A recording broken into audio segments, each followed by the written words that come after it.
Welcome to the Burn Your Mortgage Podcast, a Canadian real estate podcast that shows you how to pay off your mortgage sooner and live well while doing it. Now, here's your host, Sean Cooper.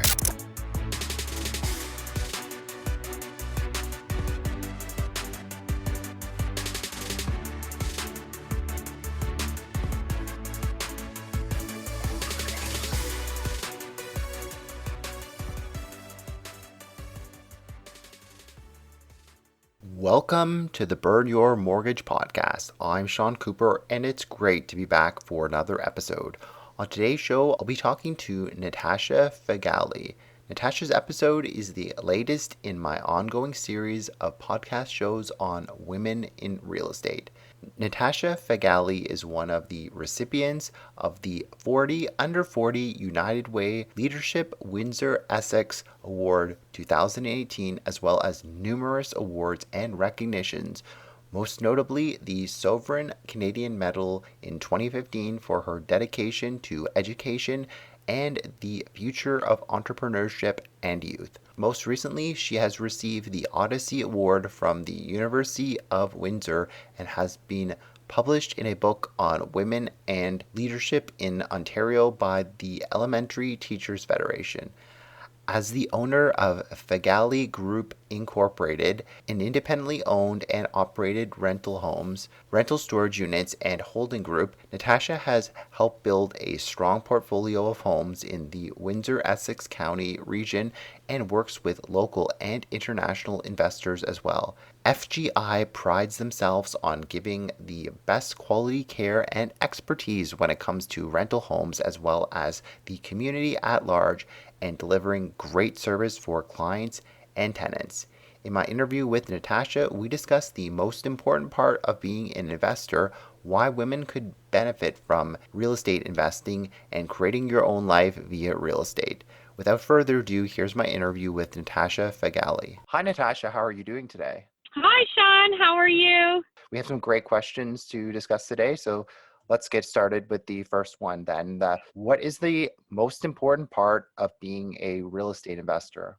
Oh, for me, I would say patience. I would say that patience is something that's so very, very important. Not all deals are going to be as smooth as we would like them to be or as others might tell us that they will be. What I've noticed is that no matter how much I plan for a deal to go properly, it just doesn't. There's always something that arises. At the end of the day, as long as everybody involved is getting what they need, maybe not what they want, but what they need to be satisfied, I would say it's been a successful deal for an investor. Great. So we're talking about hypothetical situations, but are you able to perhaps share a more specific example with our listeners and try not to scare people away from real estate investing? Maybe don't tell the biggest thing that went wrong, but maybe you can just talk to the listeners about something that didn't go perfect and then steps that you took to fix the situation and how planning in advance helped you as well.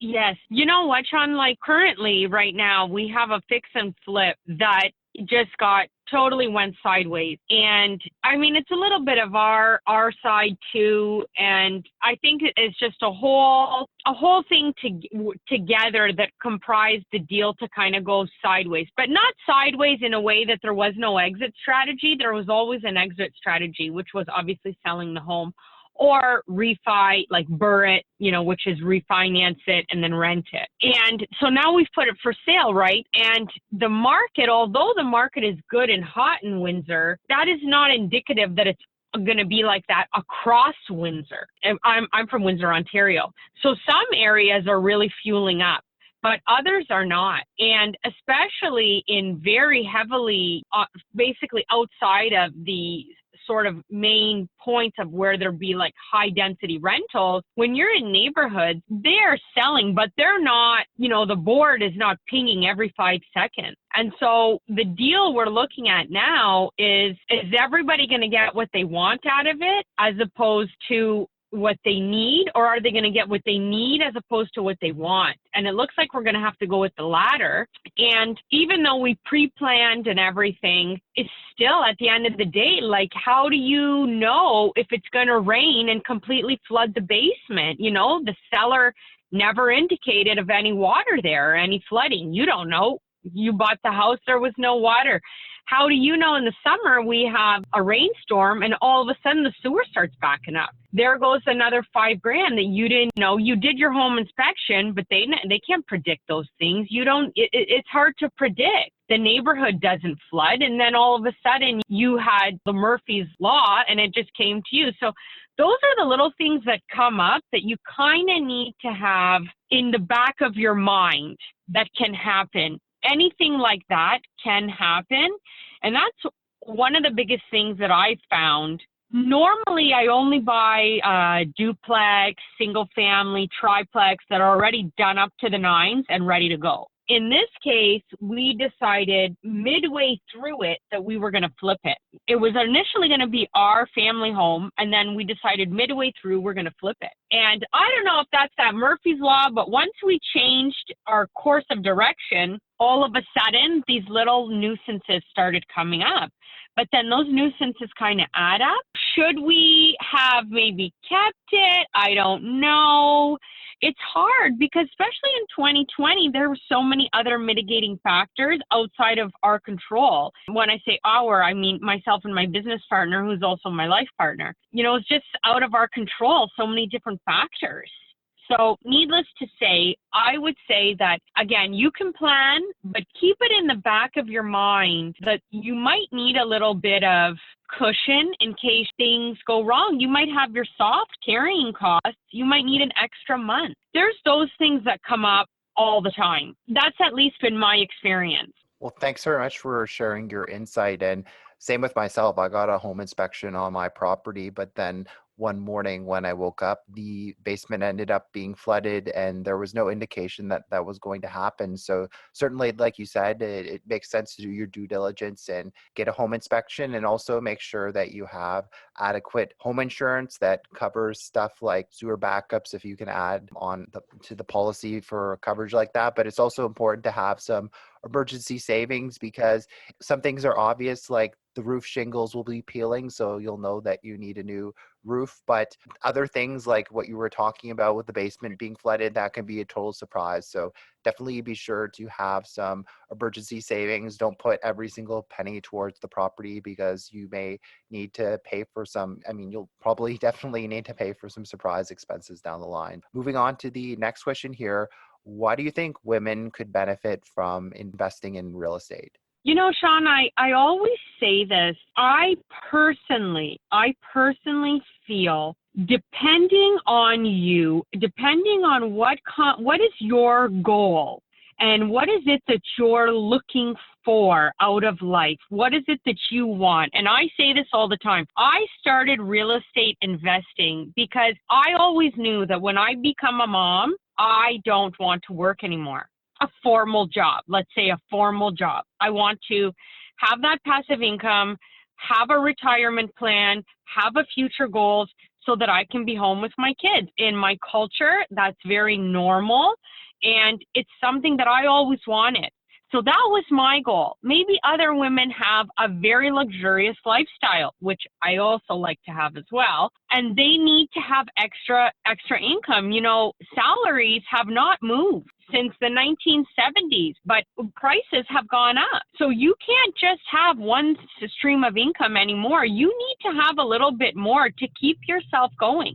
Maybe you want to have a nest egg to retire early. Maybe you want to keep something for your children. My grandmother was the original investor, and she came to this country. She only had a grade 4 education.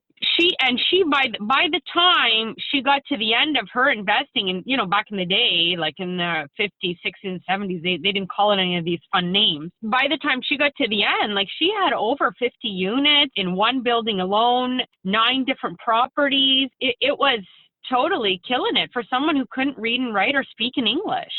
My goal was always so that I could have that freedom, when I became a mom, and I could still enjoy my lifestyle that I really like. I'm not a mom yet, but that day will come. And that was my goal. And I always tell women, I know they push ladies right now and it's like women power and this and that, but at the end of the day, if there's no real goal to it, and if you don't have an outcome and a purpose for doing it all, you're just burning a lot of energy for nothing. And what for? So for me, there was always had to be a reason. It wasn't just, I have these houses, I'm playing Monopoly. There always had to be a reason why I kept going. Thanks for sharing your inspirational story as well as your grandmother's story. It's for Scott McGillivray. It sounds like your grandmother was the Scott McGillivray of her generation, if I can say that. Yeah, I always say that. My grandmother was Scott McGill.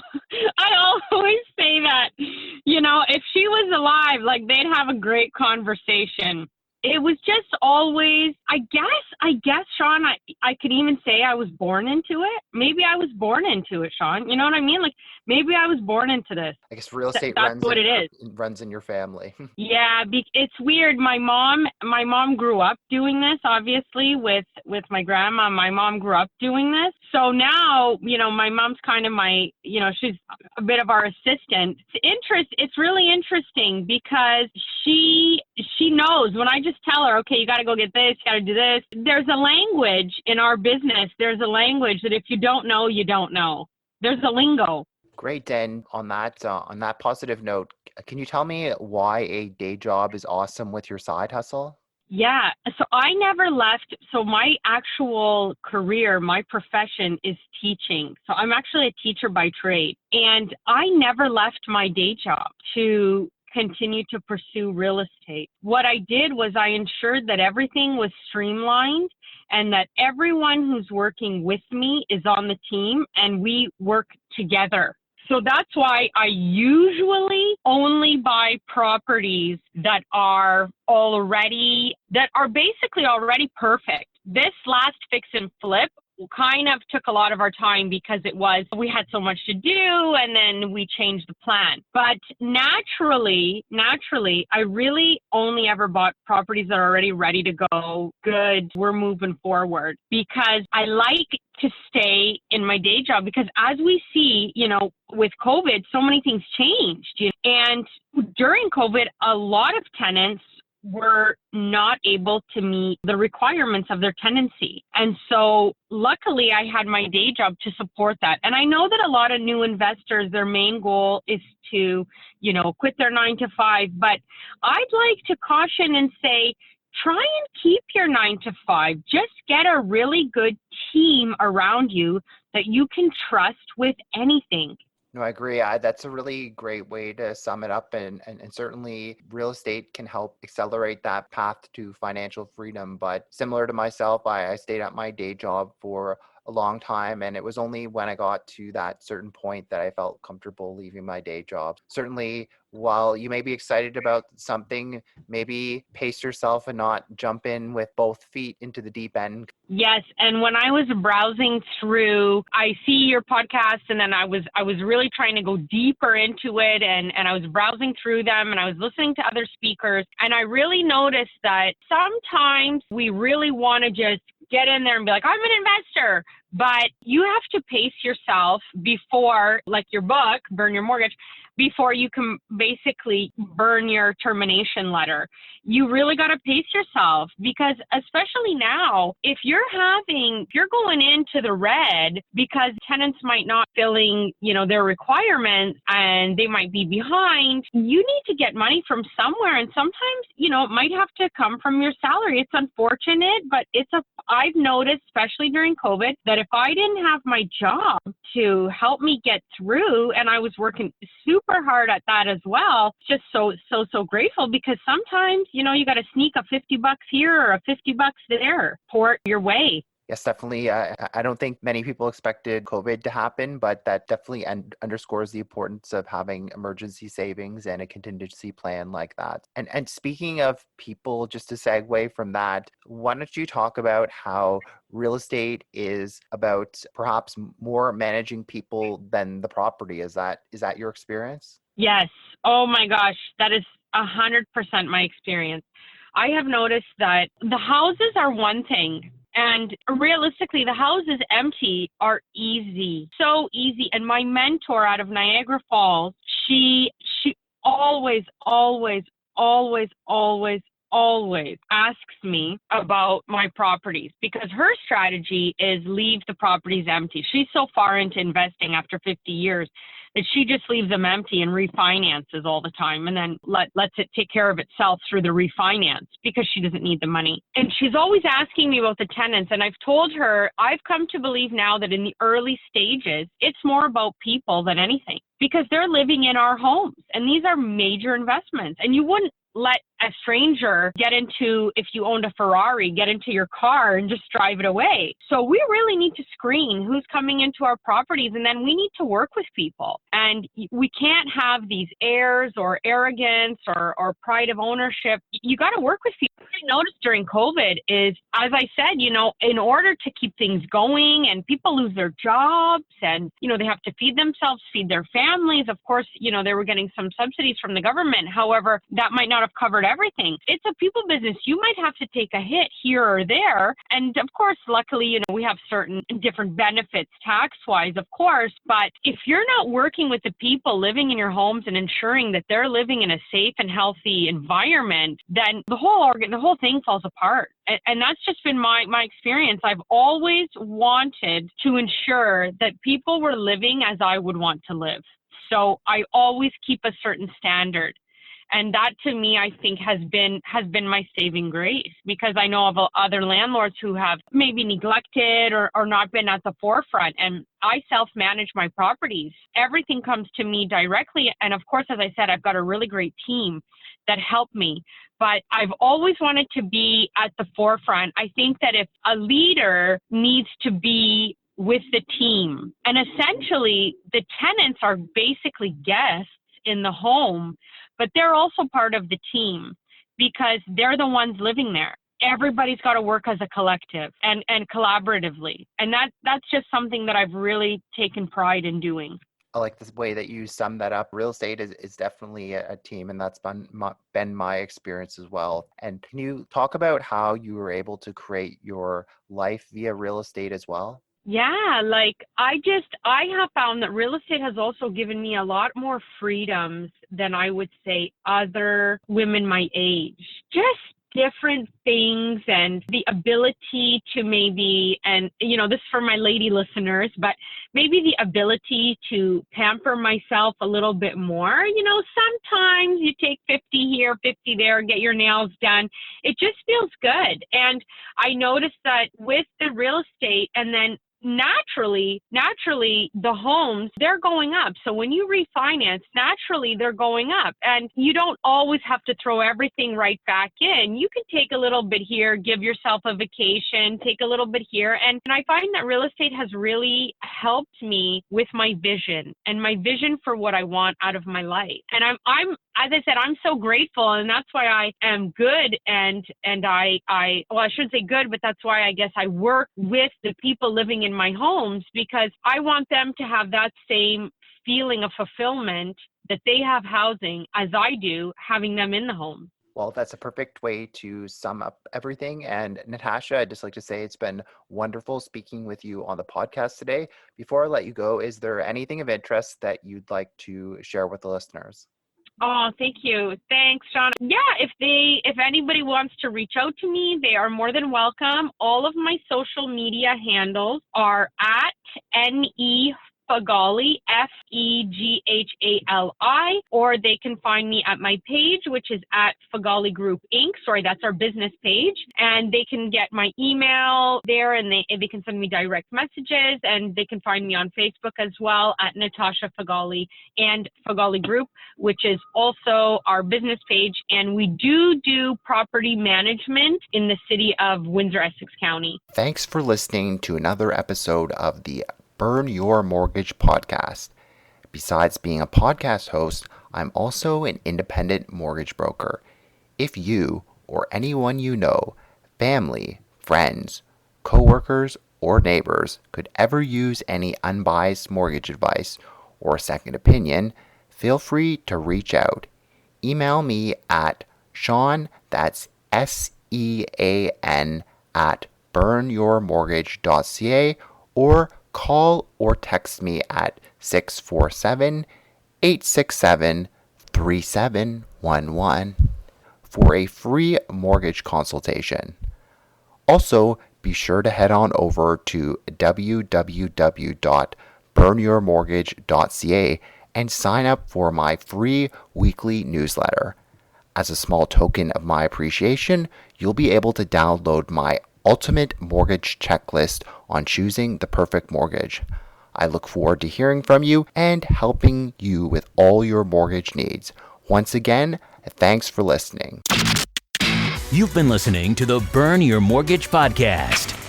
Don't forget to subscribe on iTunes and leave a rating. Until next time, happy mortgage burning.